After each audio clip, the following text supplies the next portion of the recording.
So you get 3 rolls, and I have 8 random questions here, and whatever you roll, that's where our conversation today starts. Oh, so fun.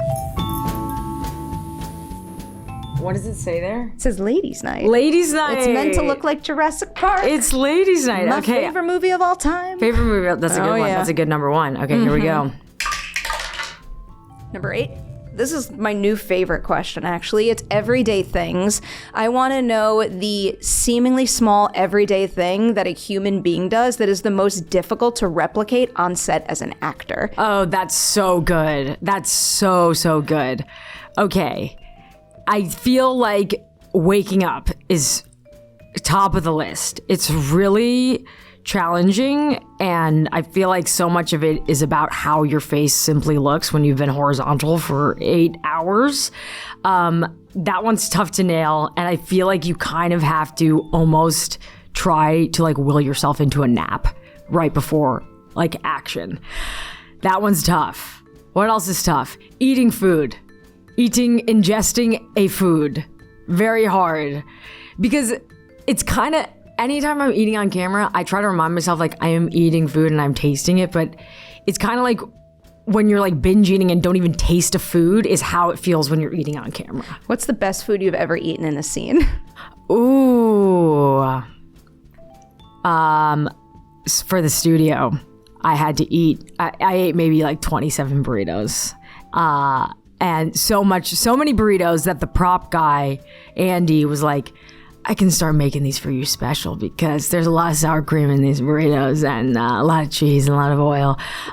So yeah, sweet Andy started making for me custom burritos. When you were saying that before, the other thing that came to mind is sometimes I think about actors when like I'm either in an awkward restaurant situation, like let's say a first date or even like a business type thing where I feel under pressure and like you're so aware of how you eat. You're so really aware of it. My worst nightmare. You're so aware of it. So much so that I feel like I, like many people, am obsessed with Brad Pitt eating things in movies.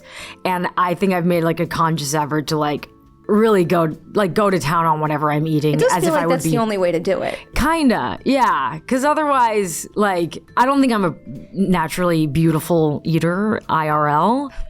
I guess other than him, who is. Right, exactly.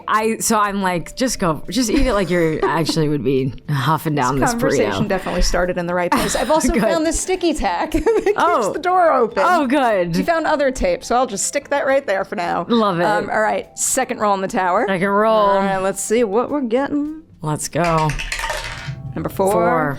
Number 4 is slasher movie survival. You are in a slasher movie style situation. I want to know, what is your greatest strength? The thing that would give you a chance of pulling through, but then also what is your greatest weakness? The thing that would do you in.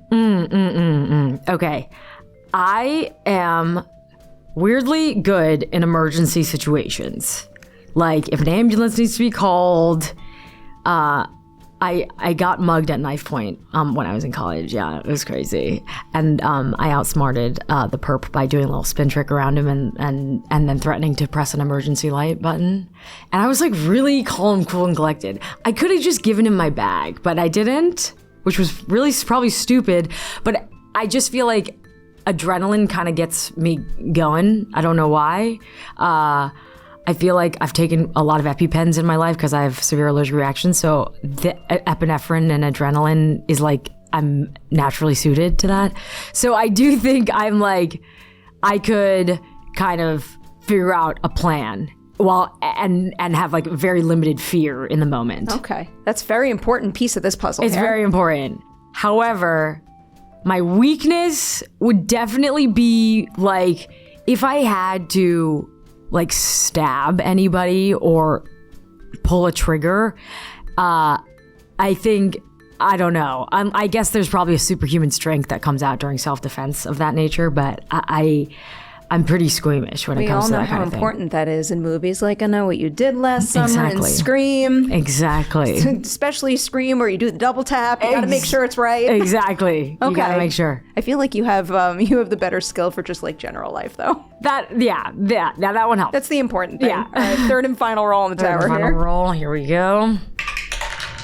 5. Number 5. Now you got a serious acting question. Oh. This is favorite, least favorite. I want to know your single favorite part of the acting process. Something like meeting your co-stars, putting a costume on for the first time. But then I also want not necessarily your least favorite, but just a part of the process where you still see room to grow for yourself. Okay, I like that question. I feel like my favorite part is definitely just getting to know the cast and the creators, and I feel like so many projects are just built on that chemistry between people.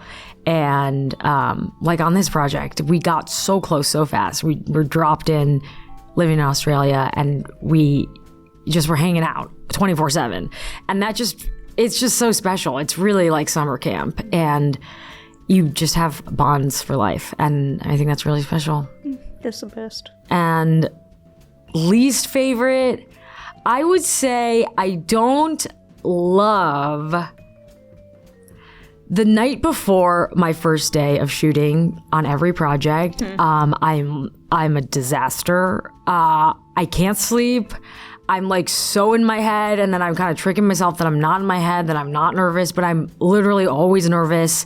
That first day, I would like to get a better like on-ramp situation. Every time I think about that, my knee-jerk reaction, and I tell myself this all the time, this when I get nervous before something all the time, is that like those nerves come from the fact that you care. Exactly. And if you ever found a place out, like a way to like quiet your mind too much, like maybe it's because you don't care enough anymore. That's so true. I That's think about so it, true. yeah. Okay, so I'm gonna never sleep on my first day before anything ever again. What's up, everyone? Welcome back for a new edition of Collider Ladies Night in a new place with someone who I've been eager to have on this show, Sui Wonders. Hello. Hello. Congratulations on literally everything that's happened since I last saw you for Bodies, Bodies, Bodies. You have accomplished quite a bit. Thank you. It's been a fun ride. So much good stuff. Today we're here specifically celebrating, I know what you did last summer, but gotta do our whole roadmap here, cover everything that got you to that point in your career. Also, just in case anyone's confused, we're filming these on the East Coast now. You're officially like our first person. I can't wait to film a New York City version of the show, and the Dice Tower has traveled and everything. I'm so happy to christen the New York City Dice Tower.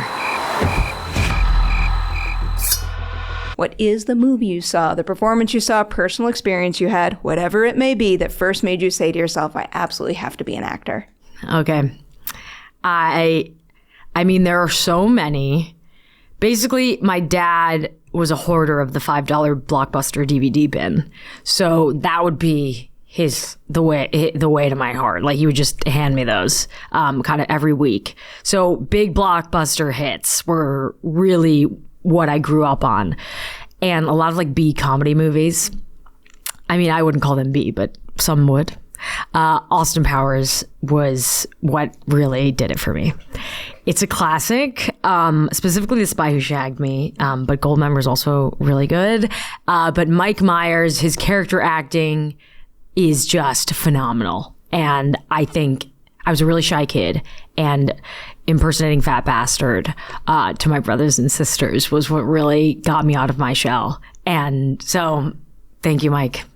Thank you, Dr. Listen, Evil. Thank you, Fat on the Bastard. spot, but you can't say that. Like I have to. Can I hear like a little something? I can't Okay, just picture me as a 7-year-old, like really shy, didn't speak outside of my family unit, like wouldn't utter a word, but just to get my brothers to laugh, I'd be like, do you like my titties? Like rubbing my belly, do you think I'm sexy? That's amazing. I unfortunately, we had our premiere of I Know What You Did Last Summer 2 days ago, and I spent a good chunk of the after party talking to Seth Green. He was like excited to see me. I was like, no. I need to talk to you, my guy. He's Scott from he's Dr. Evil's son. Oh, yeah. And I was, we were trading Fat Bastard impressions. It's amazing. It was really, there were a lot of highlights about the premiere of I Know What You Did Last Summer, but that's at the top of the list. As there should be. That was a pretty good impression, too. Thank you so much. I'm very impressed. Thank you so much. All right. Now, taking a little more serious turn, I want to talk a little bit about going to Harvard and specifically your choice to study film studies and production.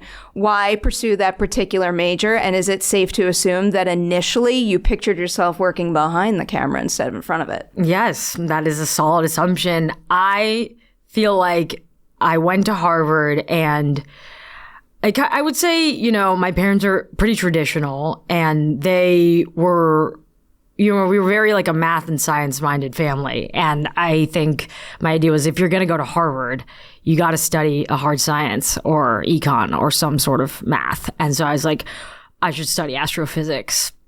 I should be an astrophysicist. And that lasted about a month. I was really failing physics 11A, doing really bad. And I'd never felt like more insecure in my life about my brain. And then I was like, I'd been obsessed with movies kind of my whole youth. I would make movies with my siblings, and we have like several feature-length movies in the bank. I was looking that up. Yes. A lot of people think, they're like, I heard you applied to Sundance Film Festival with the, and I'm like, sorry, it was like $125 submission fee, and somehow my brothers like hacked IMDb to get that credit. And so it's like Chase Sui Wonders like playing himself. It's like all wrong information. Like, but I mean, I guess it's technically correct. Yeah, I directed and wrote and starred in a movie when I was 11 years old. That's so cool that you did those with your family too. It was all family vacations were annexed by making movies. My family were all very supportive of each other, but like it's different when those people in your life actually understand and want to get involved with the thing you do. Right. It was never with like the goal of making movies eventually or having a career in that. I mean, suburbs of Detroit is not really a bastion for the entertainment industry. So it was like, that was just kind of, we grew up watching these action movies and we're like, well, we're going to Mexico. Let's go to the pyramids and make a caper action spy thriller. That's like my ideal vacation activity. All my family wants to do is like lay by the beach and not do anything. I'm like, oh my gosh. I don't know. Let's like do something or make something. Yeah. I love that. So you go for that program. Yes. At what point did you realize that perhaps acting should be the number one priority when it comes to building a career? Well, so I studied film. I quickly switched to film, astrophysics in the dust, and I loved it. We had these amazing professors. Guy Madden, who's this experimental Canadian filmmaker who's amazing, was my professor for 3 years, and he basically just fed me so many movies. And I took a whole course that was basically just like I had to watch like 5 movies a week and then talk about it with the director of the Harvard Film Archive, which was just like a dream. Sounds incredible. Not a lot of technical knowledge, I will say, but just totally like total film education.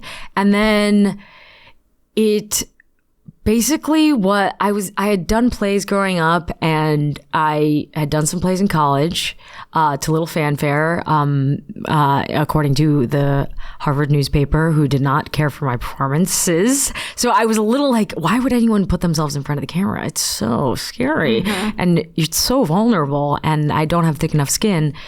But I always loved it, and I did it as a kid. And then my best friend, Hannah Offer, sent an email. She had interned at UTA, and she sent an email, like a 2-page email to my current agents being like, you should meet this girl. I read that story. That is crazy. I hope that's a friend you still have. Oh, I was with her last night. That's incredible. Yeah, she's the best. I love that story. I had so many follow-ups that came to mind. Briefly, you mentioned that program didn't really teach you very much on the technical side of things. Yeah. And that kind of leans into this question that I ask all the time when someone studies a craft like filmmaking in school. What is something you learned in that program that you still find coming in handy to this day? But then also, what is something that all the schooling there in the world never would have prepared you for when you started to work professionally? Oh my gosh, that's a great question. Every program leans into, something, like they can't do everything. Yeah. That's inevitable. I would say, I mean, really, we started at like the beginning of the film industry, like the Lumiere brothers and like the train coming towards the screen and watching all these black and white movies. And I kind of focused on, I studied a lot of Japanese cinema, like post-war Japanese cinema. And because that's what the director of the Harvard Film Archive was obsessed with. And he taught me just so much about that craft and how so many people have ripped off of them. And like Ozu is like the blueprint for so many filmmakers. So I feel like something that taught me that I've never forgotten is like, it's all stolen. It's a lot of ideas are stolen, but good artists steal and great art. What's the quote? Good artists steal and great artists good artists. It's not where you take it from, it's where you take it to. Oh, I like that. Who knows who it took a hard turn, but I like where we landed. It's like, it's not where you take it from, it's where you take it to. It's like an Oscar Wilde quote, I think, or whoever it's attributed to. It's not where you take it from, it's where you take it to, dash anonymous. And I feel like that is so true. And I feel like just in studying the great filmmakers, there's so much you can meld with your own kind of internal approach to it. And people can say, oh yeah, they took that from that and that and that. But when it's put in the context of your own story, I think it becomes its own original thing. So that's something I always think about. And it was really nice to get exposed to all those amazing films that I would have never seen on my own. It's like stuff that you can't find online. It's like original 35 millimeter prints. So that was very exciting. So thank you, Guy Madden and Hayden Guest. Huge influences. And then something that it never could have taught me. All the schooling in the world never would have taught you. I feel like the specificity of how it feels to be on an actual big production film set. And I mean, that's like everything from like how you interact with the PAs or, you know, the first day on set when you're meeting 50 people and then you realize, you know, one person who like shook your hand is someone you are going to be like best friends with by the end of the shoot. I just think it's like those first days are so special. And you're just getting exposed to all this new information and all these new people. And, I just feel like there's something so special about that. And I guess there wasn't as much of a community like within my film program. It was like 12 people. So, oh wow, that's very small.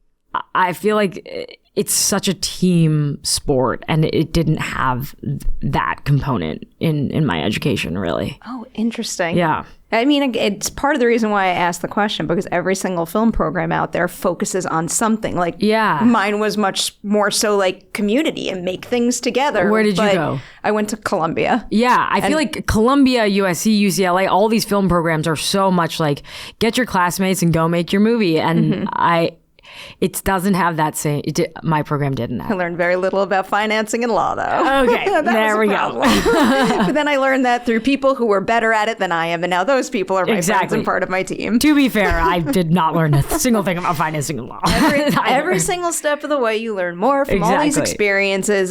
Before I go into acting full force, I did want to touch on Wake, because I did watch it, and it was pretty incredible. Wow. Just to give people context for anyone out there who doesn't know about it, can you tell us a little bit about how that opportunity came your way? Yeah.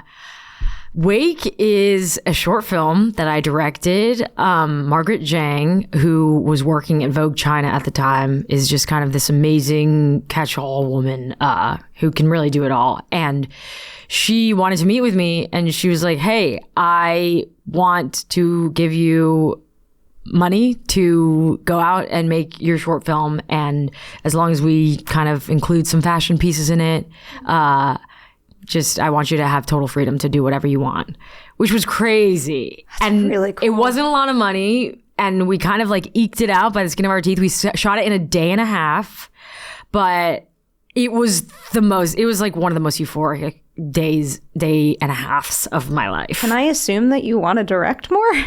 Yeah, that's what I mean. You know, it's really good. Like, it's got like a really like beautiful, raw and soulful quality that I feel like is something like someone can't achieve via luck. It's because of something that is like built into the eye that they could do that. That's really nice. I was very impressed. I really appreciate it. It was a really special day, and that means a lot, because not a lot of people have seen that film, and we assembled a really cool cast: Charles Melton, Lukita Maxwell, Havana Rose Liu, and like now everyone's having their renaissance now. Seriously. I mean, they were amazing then, and it was just a lot of love on that set. And it was like a mostly Asian set, and so it was just a huge sense of community.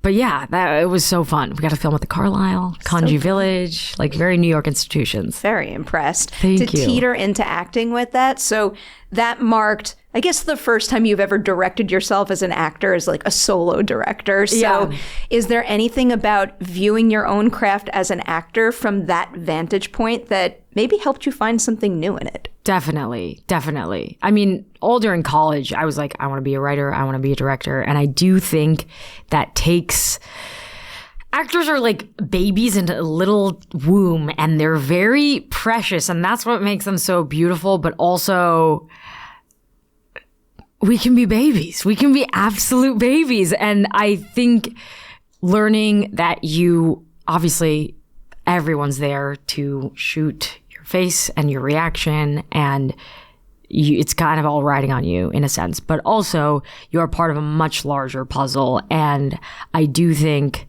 you can get in your head really easily because that pressure is insane. It's insane to put that all on your shoulders. And I think I always try to see the larger context and the larger story and the kind of movie you're making. And I think that just helps you know where to exert your energy and where to exert your focus, and also be in touch with the directors. And I am so lucky. I feel like I have a shorthand with so many of the directors I've worked with, because I can be like, this is not really fitting into the movie, right? Or like, this is what you're going for in this scene is to hit this story beat, or like tonally in the larger arc, it makes sense for like this line to be the line that we use this coverage for. So yeah, I think it definitely helps. That breakdown is making me think of this. I don't want to jump to the studio full force yet, but I do want to ask, is there anything you observed Seth doing on that set while he wears multiple hats that you have now back-pocketed and hope to bring to something maybe you direct in the future? I mean, Seth is so impressive, the way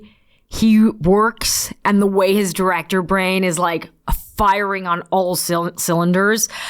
Yeah, Seth is a master at exerting his energy and like knowing when to be on and suddenly be totally in character. I mean, Seth is such a pro at it that I feel like he had like a second and third brain for when the camera would whip away in the oneer. You could see Seth be like, from a directorial point of view, is the camera going to hit the right spot? Are the actors on their right marks? Are Kathryn, Ike, and Chase doing the right thing at this right time? Like, almost like he's like mouthing our line. Like, he is keeping several things in his brain at once. And I guess all I'm taking away is utter amazement and just total aspirational qualities of his. Really incredible. I don't understand how he does all of that.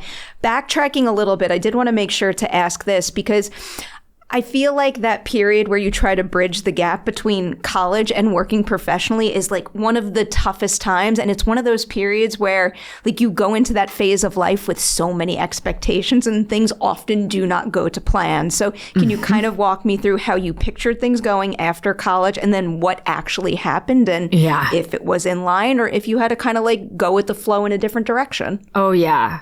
That is, people don't talk about that time because it's not a fun time. It's not a fun time for anyone. It's not that glamorous for anyone. Yeah. But I feel like in Detroit, I never thought that acting or directing was like a job one could have. Like, I knew it was like this hobby that I loved, but I'd never thought it was a job or like a source of income, which was very important to my parents for me to have a steady source of income.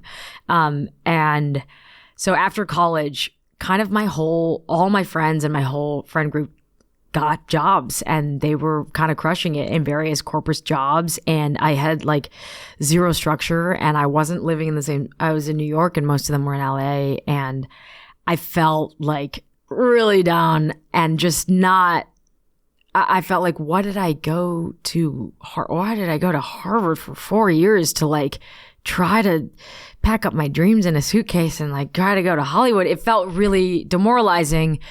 And I would be auditioning and I would be like writing stuff on the side just to like, because I felt like I needed to take control somehow. And then I was living on my brother's couch, and I was like, I'm going to give it up. I think I can't do this. And because he's a super successful guy and I love him to death and he's totally my inspiration. But I was like, you make me feel like chopped liver, man. and he was like, why don't you just give it 6 more months? And I was like, okay, something about that just stuck with me. So I was like, I'll give it 6 more months. And in that time period, I did get a job offer in Beijing. And I was like, I'm going to go be a corporate drone in Beijing and perfect my Mandarin and goodbye Hollywood. But in that week, I wrote a script. I had a week to decide. And in that week, I was like, I'm just going to write something and pour it out on the page. And if it's any ounce good, I'm just going to stay for 6 more months, like my brother told me. And I thought it was pretty good. And then, so I like stuck around, turned down the job in Beijing. And then I got Generation, which was a TV show that I love dearly. Like 3 months later.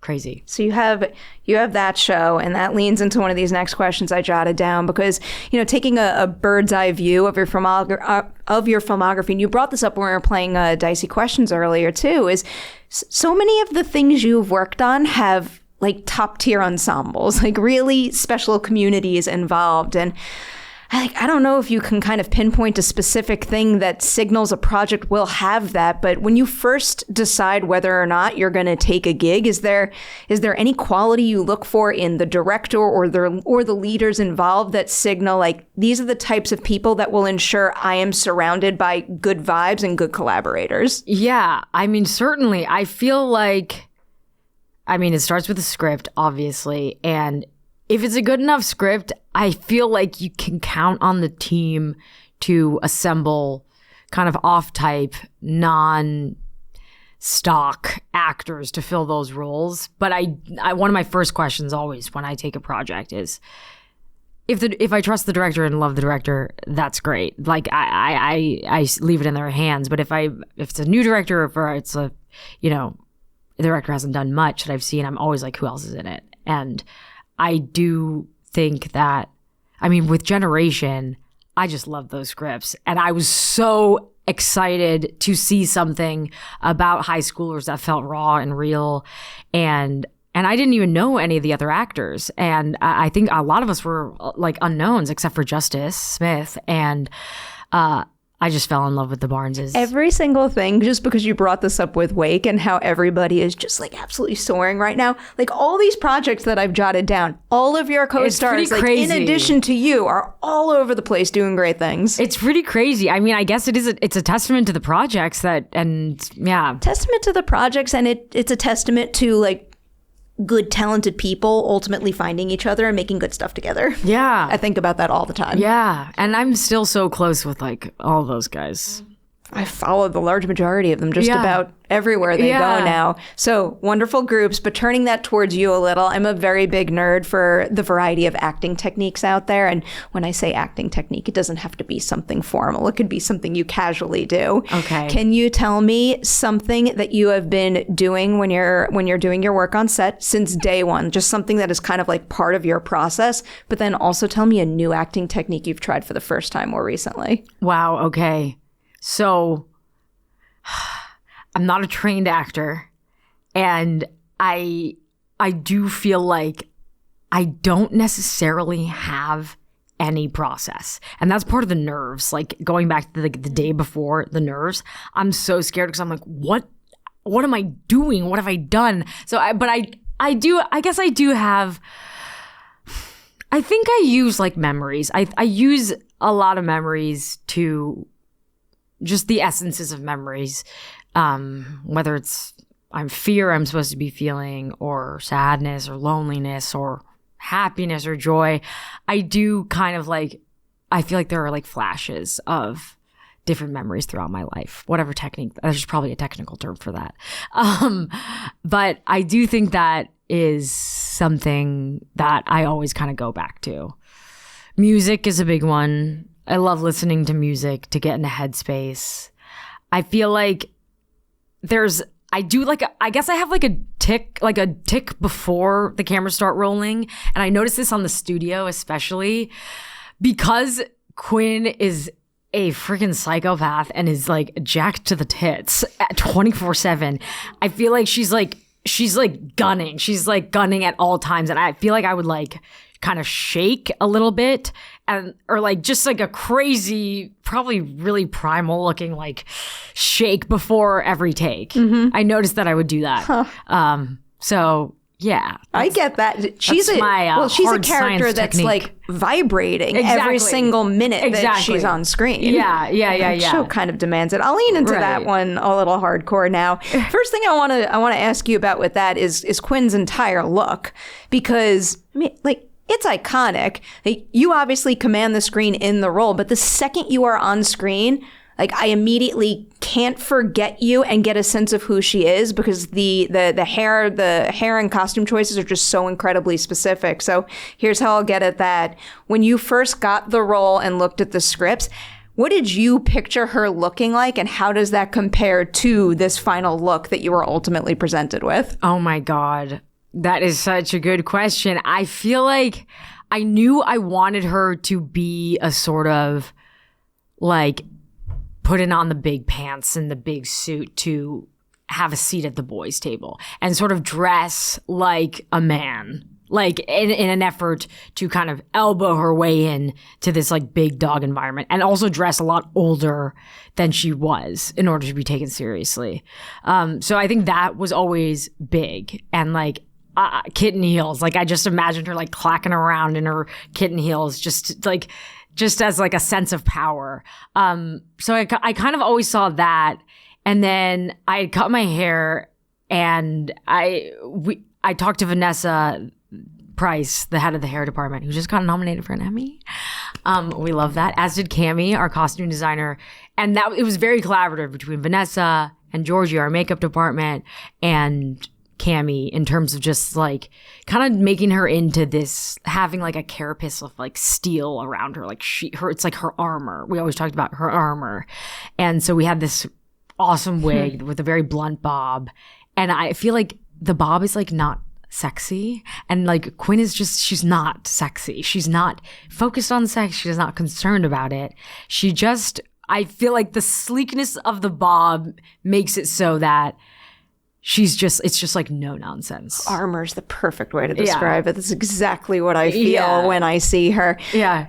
So given how key that is to the character, how did you feel towards the tail end when you realized her hairstyle was going to change? Well, it's funny because I had that haircut and Seth was like, I think your haircut's awesome. We should just use it in the show. And I was like, okay. Well, you want me to like go Britney? Like Quinn is like shaving her head, or like Quinn's having a crazy freak out, or she's like trying to get someone's attention, so she cuts her hair. She's like, he's like, no, just Seth and Evan were like, take the wig off and we'll just use your normal haircut. I was like, okay, cool. Have you filled in that story gap in your own mind? Like, do you have a scene that you picture where she's like, you know what? I need to change my hairstyle now. That was not part of my process. I did not think about it. But I like to think Quinn had like a mental breakdown and was like, no one is paying attention to my movie ideas, so I'm going to shock them with a hairstyle on Monday morning, and I hope someone says something about it. Well, she, like, going to CinemaCon, I feel like you want to go there with, like, kind of like a shock value new look, and she does say she got her first project greenlit, yeah, so exactly. maybe she did because she was more noticeable with a new haircut. I don't know. There you go. Thank you for filling in that storyline for everybody. The wheels in my brain are always,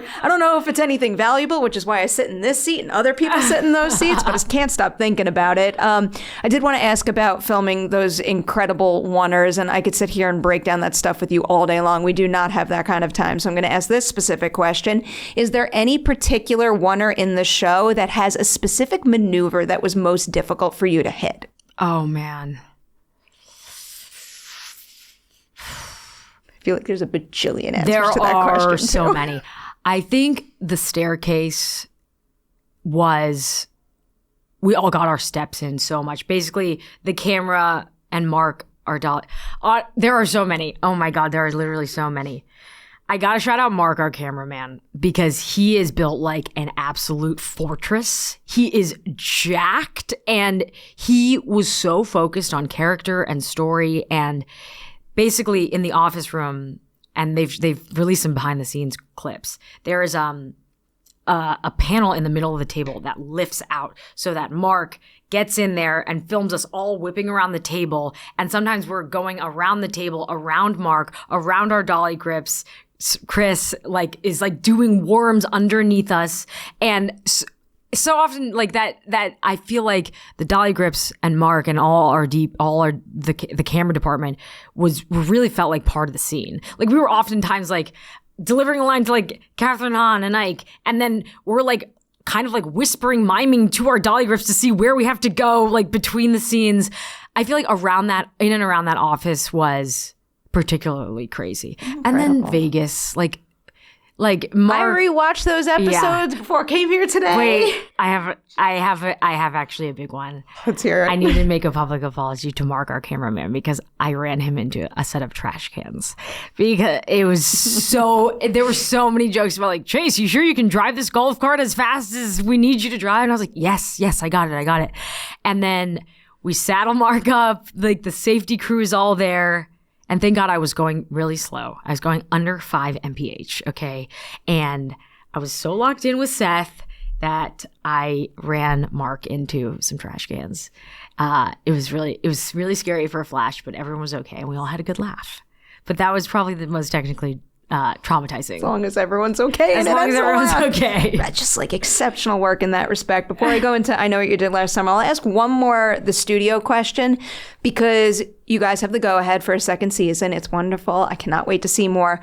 I don't know how much you know about what's to come, so we could file this in theory territory, but given everything she went through in season 1, can you pinpoint one thing she learned about being a studio exec that is going to serve her well in the next season? But then also maybe something she learned that isn't really a good lesson that she'll have to grow beyond.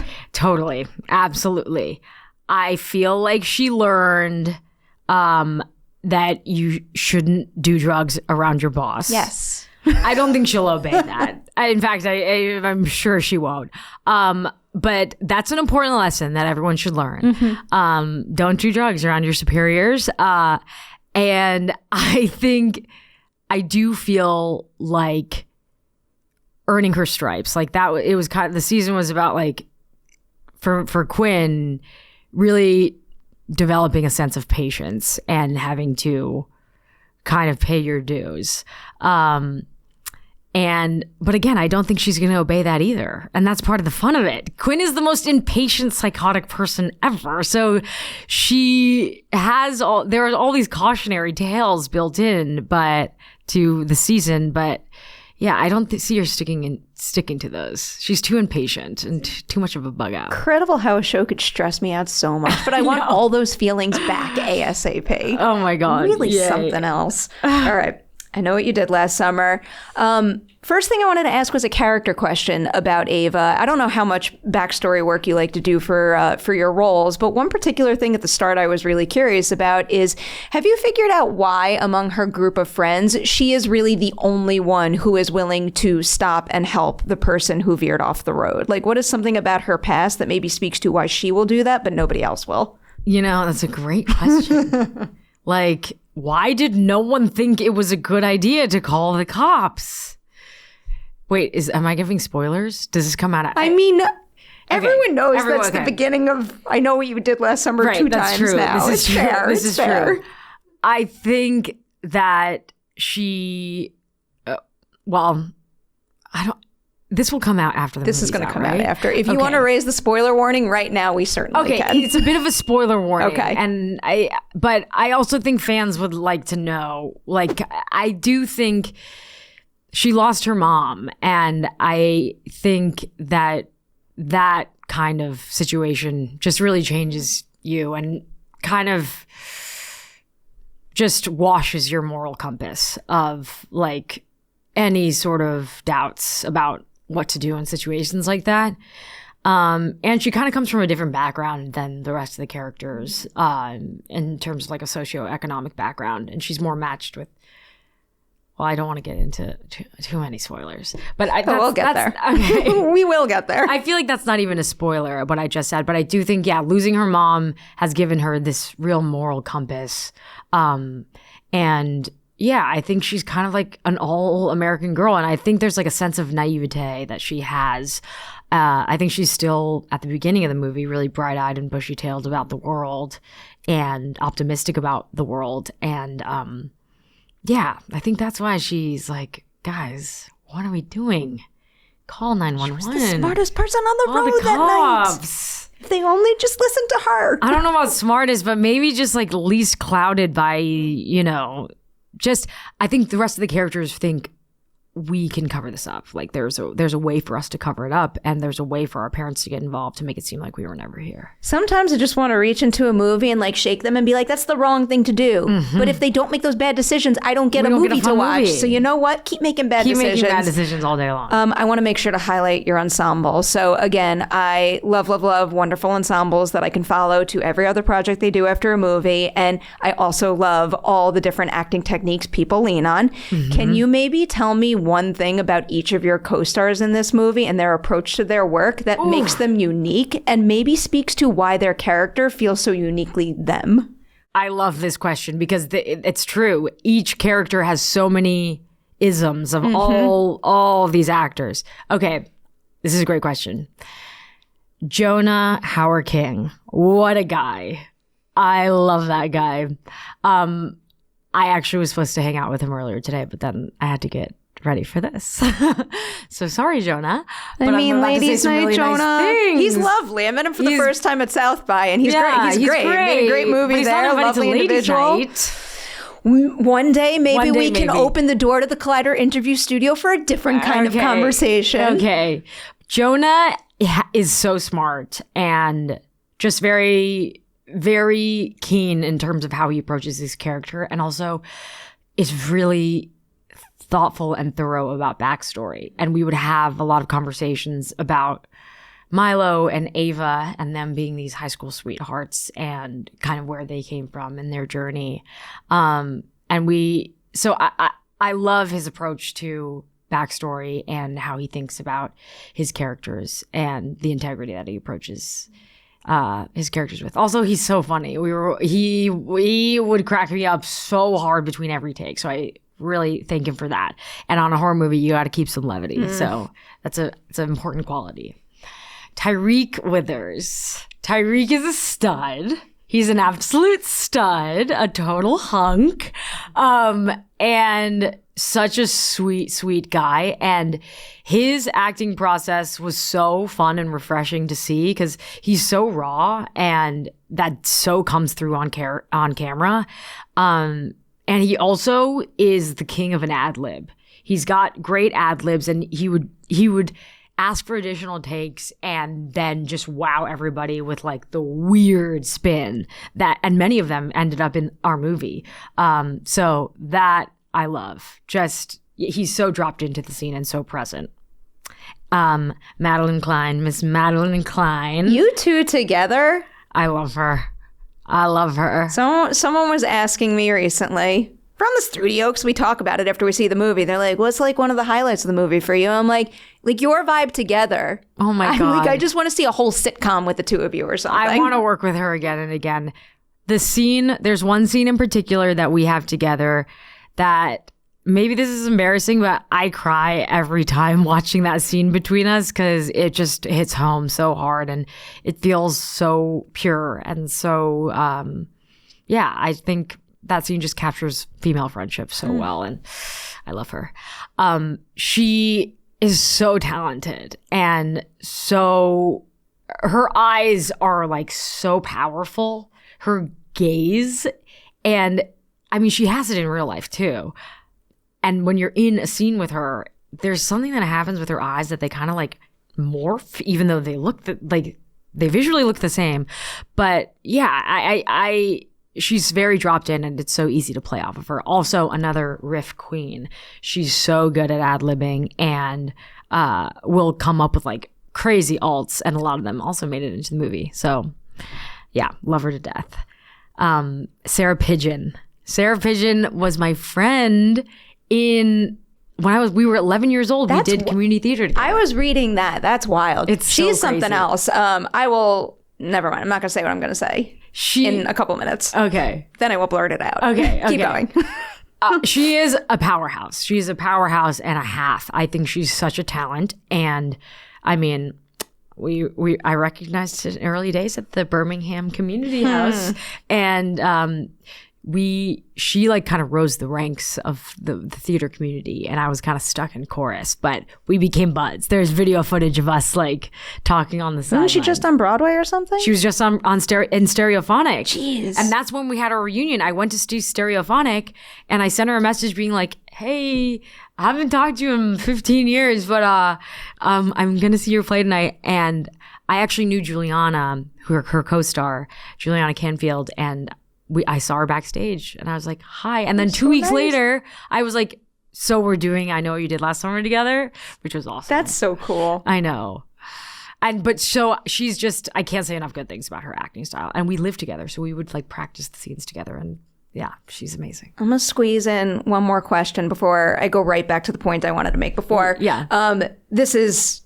This is like we've already raised the light spoiler warning. We'll go hardcore spoilers in just a minute. So This is a light spoiler question, but I need to know, what is it like being the person receiving the line, "What did you do last summer?" from Jennifer Love Hewitt? Oh my God. That's like top tier icon stuff right there. It's so top tier. It's so top tier. I was freaking out. Was that the first? No, that wasn't the first day I met her, but she is the most like disarmingly warm person ever and is so kind and present and generous. So I think if she were any other way, I would have been so scared, because I mean, I like watched the original and her performance like front to back, and I've watched her in so many things, you know, growing up. Heartbreakers, big time fan. I watched that a lot. I watched it a lot. I was rewatching it the other day and I sent her a picture of herself looking so hot, being like best rewatch ever. But it was really intimidating. But I feel like the way she delivered it was so grounding that it just felt like another line. You know, that's obviously not an easy line to re-deliver. No. And I was very, very surprised how natural and right it felt, because that's a challenging thing to do. I know. She has so many lines that are mic drops that are like obviously trailer moments that any actor is going to be like, I'm so scared to say this line, but she has 20 of those, which is kudos to her. She's so talented. She does very well. All right, I'm bursting at the seams. Major spoilers for I Know What You Did Last Summer from here on out. You should have seen the movie by now, but right now is the time when you pause. Don't spoil it for yourself. See the movie, come back, push play. It'll start again right here. Really do not spoil it for yourselves. I'm telling you, it's going to hit so much harder. Just read no spoilers, please. But right now I'm going to spoil it. Because the thing that I was dying to say before is there's nothing that delights me more than when Sarah Pigeon plays Unhinged. Oh my God, I know. Something just like one of a kind about how her expression. Did you watch her show The Wilds? Of course. Yes. Something about seeing her lose it on camera just works so well. It's her eyes. She has these big, beautiful blue eyes, and like the way she moves her mouth, she has these like neck veins that like she really is. To see her in distress and to see her angry is so fun. She was perfect for that. She's so perfect for that. The way she delivered, again, like her monologue at the end of the movie is something that actors have night terrors over, and the way she delivered it was so surprising and unexpected and grounded and cool. And I would be like watching her, and I have to be paralyzed by fear when I'm watching that monologue, and I would be like watching her as a friend being like, I don't blame drop you. It, Chase. Drop it. Because I know some slasher movies play around with this. When you first started filming, did all of you know who the killers were? Yeah. We all knew. Were you? So what was your first reaction when you read the script and found out? I freaked out. I like to read things without being like, oh, I think it's this person. I think it's this person. I'm just like along for the ride, and I was like. It was like I'm being hit by a truck. Like that reveal was insane. Not to mention the other giant reveal that happens.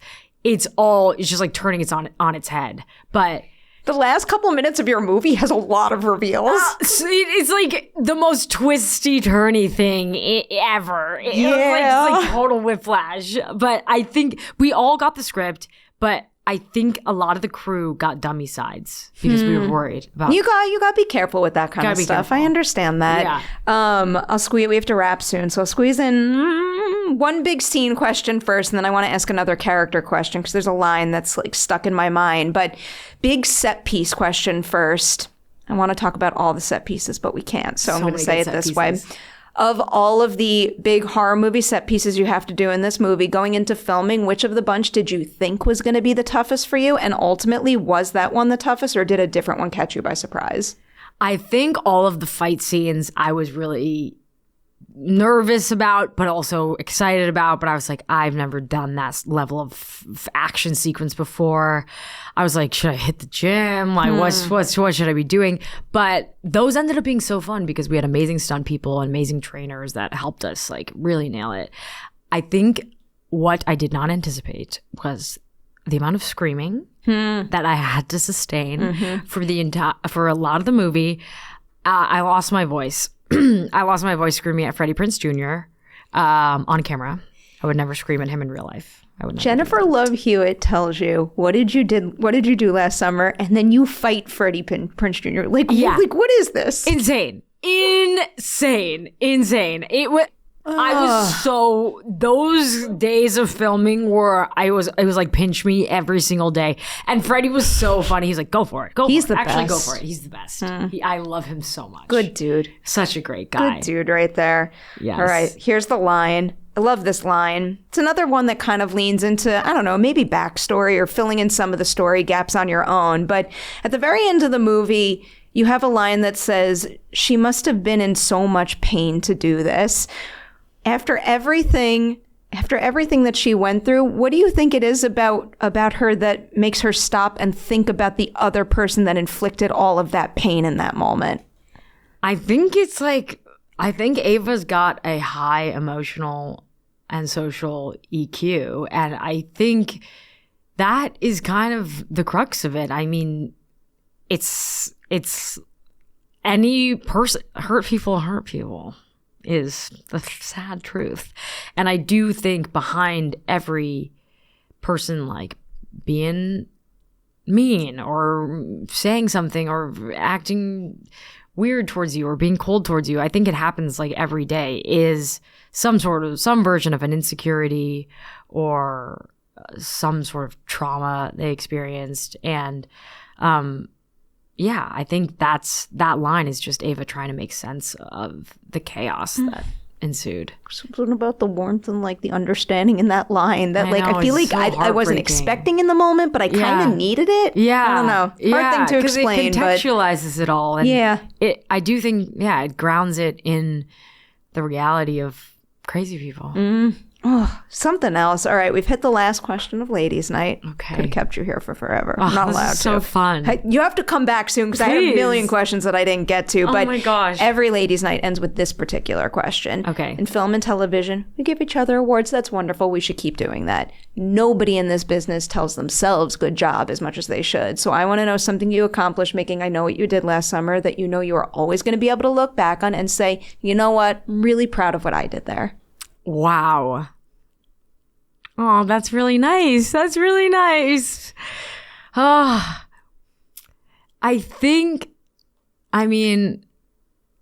really, like, I'm crying for about 75% of the movie. I am sobbing for a lot of the movie. And I think that was honestly pretty hard, as fun as it was. Like, I can't, this shoot was like nonstop fun, just given the whole cast and Jen and Sam Lansky, the writer. But every day I was like, okay, I'm crying today. And I feel like there are crying days, like, when you have crying days as an actor, but every day was a crying day for this gal. And I'm proud of myself for that. You handle it all really well. And then you turn on the fight in really invigorating ways. Yeah. Something else. I'm going to say congrats on everything you've accomplished on I Know What You Did Last Summer and everything coming your way in the future. You know, this door is always open to you. Oh my God, this was so fun.